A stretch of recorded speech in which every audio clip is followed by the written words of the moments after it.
Hallo, seid gegrüßt. Hier ist wieder Bernd von Saxbrick und von eurem Saxophon YouTube-Channel. Ich hoffe, euch geht's gut und ihr seid bereit für diese kleine dreiteilige Impro-Workshop-Serie, die ich mit euch jetzt machen werde.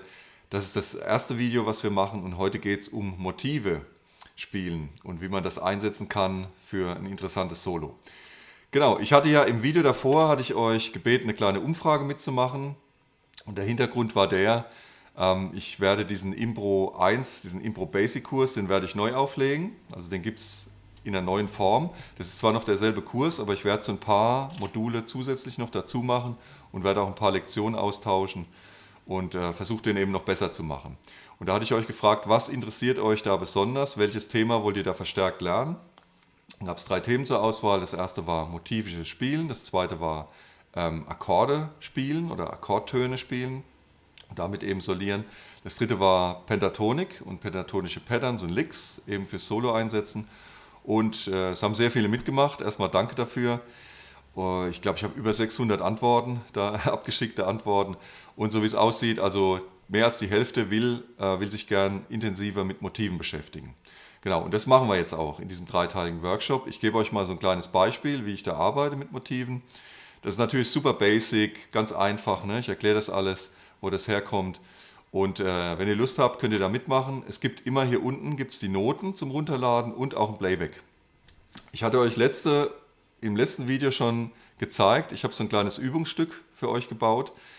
Es gibt auch ein Playback dazu. Und das ganze Lied hat nur 3 Akkorde. Ich mache heute alles mit dem Altsaxophon. Wenn ihr Tenor spielt oder ein B-Instrument oder Sopransaxophon oder so, dann könnt ihr das gern auch mitspielen und ihr findet in den Noten auch die B-Stimme. Also es gibt immer beides, es gibt die S-Stimme und die B-Stimme, und ihr könnt auch immer mit beiden Instrumenten mir folgen. Ne? Das geht. Ich werde aber nicht immer alles mit beiden Instrumenten vorspielen. Ich mache das heutige Video mit dem Altsaxophon und das nächste Video mache ich dann mit dem Tenor und immer so abwechselnd. Ne? Und dann könnt ihr aber immer eure Stimme ausdrucken und könnt da eben das nachvollziehen, was ich da erkläre. Könnt es auch mitspielen und ihr hört, dass es genauso klingt. Ja? Okay, wir fangen mal an. Ich wollte erstmal erklären, was überhaupt ein Motiv ist, die Definition von einem Motiv. Ich habe das nachgeschlagen, weil ich das auch gar nicht so genau definieren konnte. Aber es ist tatsächlich so, ein Motiv definiert man so, es ist eine Tonfolge, die sehr prägnant ist, also eine prägnante Tonfolge mit Wiedererkennungscharakter. Und die kommt auch, dieses Motiv, diese Tonfolge kommt öfter mal in einer Melodie vor. Ne? Man erkennt es wieder. Und es gibt lange Motive mit vielen Noten, es gibt da aber auch ganz kleine Motive. Das seht ihr hier. Das kann so klein sein, dass es vielleicht nur 3 Töne sind. Das habe ich euch hier mal eins aufgeschrieben. Und von den 3 Tönen, die ich aufgeschrieben habe, sind auch 2 gleiche Töne darunter. Ne? Okay, und ich erkläre euch mal kurz, wie ich da drauf kam. Ich habe hier die 3 Akkorde in dem Stück drin. Das seht ihr hier. Also der erste Akkord ist ein G Major 7. G Major 7 heißt, das ist ein Dur-Dreiklang plus eine große Septime. Major 7 heißt Major 7. Major ist groß, also Major 7 ist große Septime. Und dann ein nächster Akkord ist ein E-Moll 7. Das ist ein Moll-Dreiklang mit einer kleinen Septime. Und dann haben wir als dritten Akkord noch ein C Major 7, C-Dur-Akkord mit großer Septime. Das ist jetzt hier alles fürs Altsaxophon. Ich zeige auch mal die Tenorstimme. So, das funktioniert ähnlich. Das sind bloß, ist in einer anderen Tonart geschrieben. Ne? Da haben wir den ersten Akkord C Major 7, zweiter Akkord ist A-Moll 7, dritter Akkord F Major 7. Genau. So, und jetzt zur Erklärung, wie ich auf dieses Motiv komme, erkläre ich kurz mal, welche Töne in so einem Dur-Dreiklang drin sind. Ein Dur-Dreiklang besteht immer aus 3 Tönen, Dreiklang, ne? drei Töne. Der Grundton, das ist jetzt, ich sag's mal hier für diese G-Dur-Akkord oder G Major 7, der Grundton. Dann haben wir die Terz, das ist eine Dur-Terz, und wir haben eine Quinte drin. Und das sind immer so in Terzsprüngen wird es gespielt. Also wenn ihr zum Beispiel eine G-Dur-Tonleiter spielen könnt, spielt die mal hoch, dann könnt ihr die einzelnen Töne nummerieren. 1, 2, 3, 4, 5, 6, 7. Ne? Erster Ton ist die 1, zweiter Ton die 2 und so weiter. Und wenn ihr das gemacht habt, dann könnt ihr immer den ersten, den dritten und den 5. Ton könnt ihr dann spielen, und dann habt ihr diesen Dreiklang. Also der erste Ton ist der Grundton, der dritte Ton ist die Terz und der 5. Ton ist die Quinte. So mal kurz zur Erklärung. So. Und ich habe hier in dem Fall die Quinte benutzt. Ne? Also ich spiele mal den Akkord vor. Das ist G-Dur.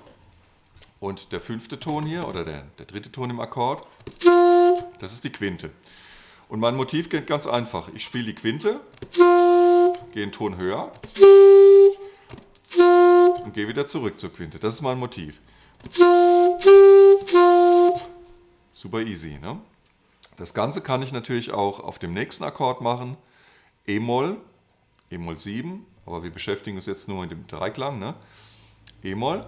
Wenn ich die Tonleiter spiele, dann habe ich den ersten Ton, den 3. und den 5. Das ist der hier. Ja, selbst wenn ihr das alles gar nicht wisst in der Theorie, ihr seht es ja auf den Noten und könnt es einfach mitspielen. Ne? Genau, da hat nämlich auch die Quinte.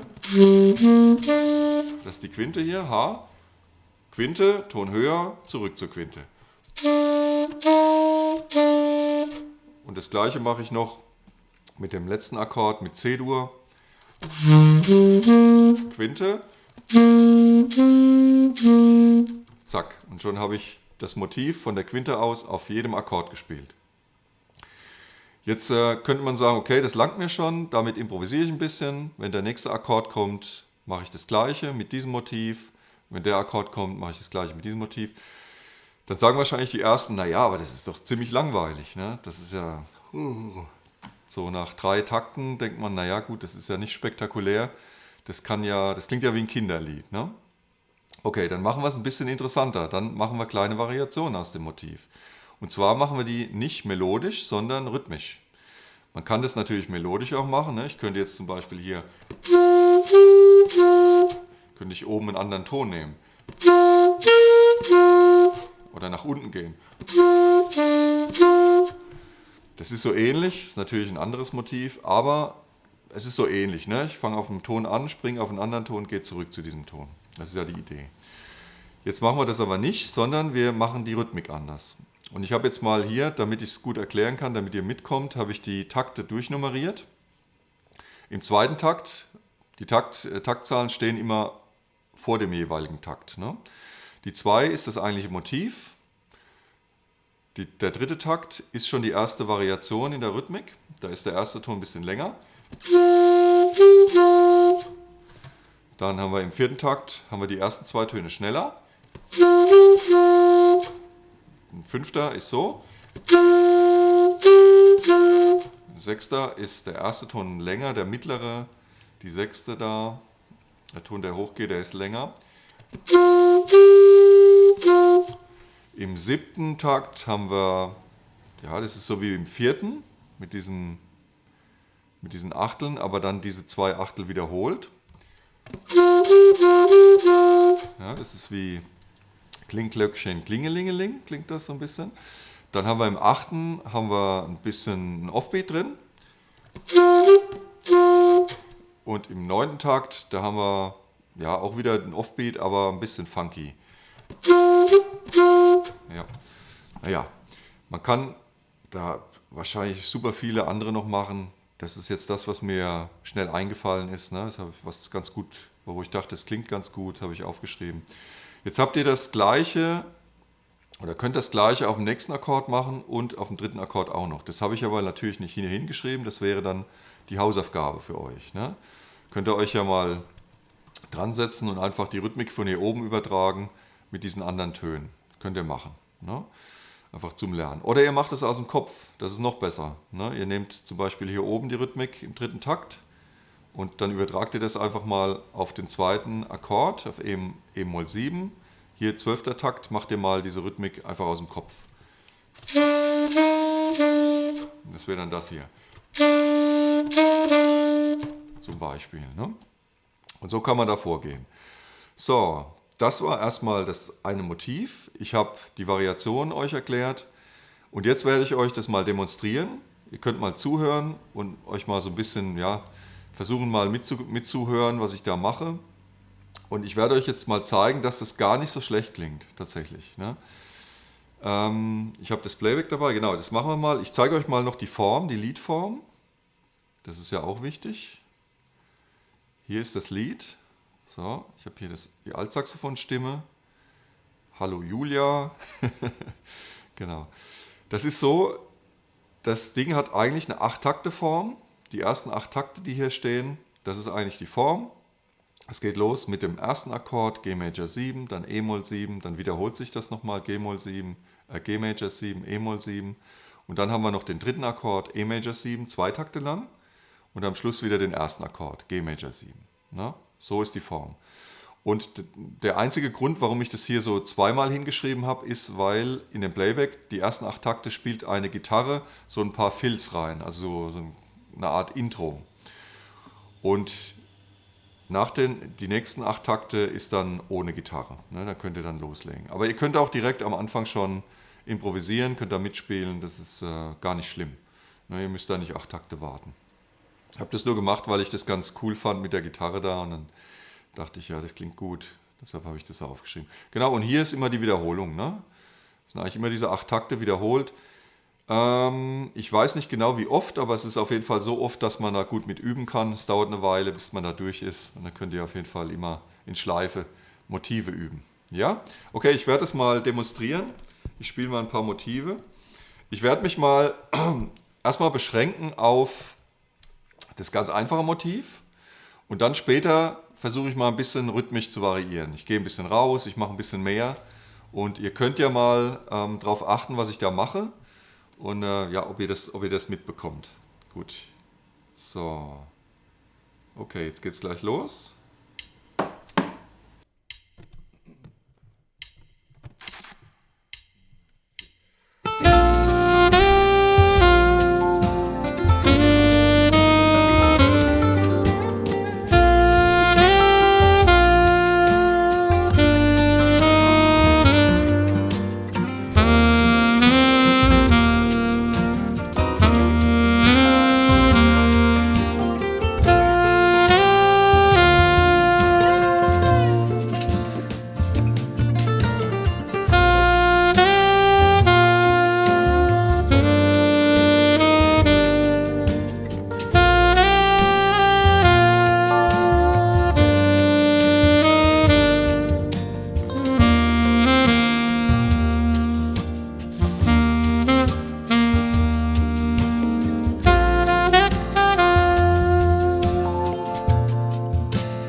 Und zack, schon hat man ein Solo gespielt. Ne?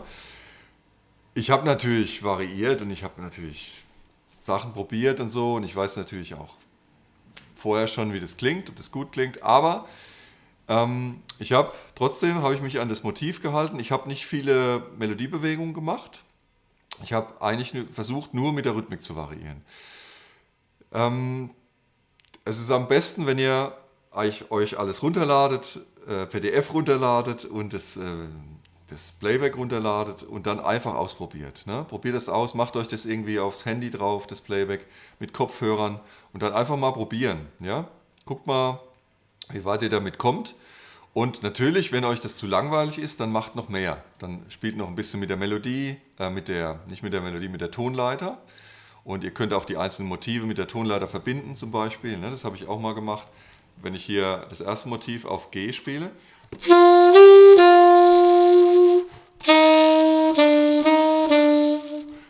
ja, ich gehe ja, um das nächste Motiv auf dem E-Moll zu spielen, muss ich ja hier aufs H. Ich ende auf dem D, dann kann ich das verbinden. Ne? Vom D zum H komme ich über das C.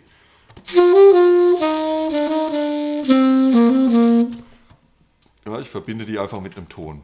Sowas könnt ihr machen. Oder natürlich auch einfach mit der Tonleiter. Wir sind ja hier in G-Dur, ne? Könnt ihr einfach mit G-Dur ein bisschen hoch und runter spielen, das geht auch. Ja? Alles klar. Ja, ich hoffe, ihr könnt damit üben. Ihr könnt mir gerne da unten Kommentare reinschreiben. Einfach mal so ein bisschen Feedback geben, ob ihr damit klarkommt, wie ihr das findet. ob ihr das selbst hinbekommt. Ob ihr denkt, das ist interessant, da kann ich so aufbauen mit der Idee. Das würde mich interessieren, was ihr davon haltet. Und im nächsten Video geht es weiter. Dann gibt es noch ein Motiv dazu, aber auch ein ganz einfaches. Und dann werden wir die zwei Motive kombinieren. Dann gucken wir mal, was damit möglich ist. Ne? Okay, ja, ich hoffe, das hat euch gefallen. Gebt mir gerne einen Daumen nach oben, wenn euch das gefallen hat. Das freut mich dann immer. Das ist so ein bisschen positives Feedback für mich. Okay, ich freue mich aufs nächste Video. Ich bedanke mich fürs Zuhören, Zugucken und Mitmachen. Und ich wünsche euch jetzt noch einen schönen Tag und wir sehen uns bald im nächsten Video. Ja, macht's gut. Ciao, ciao.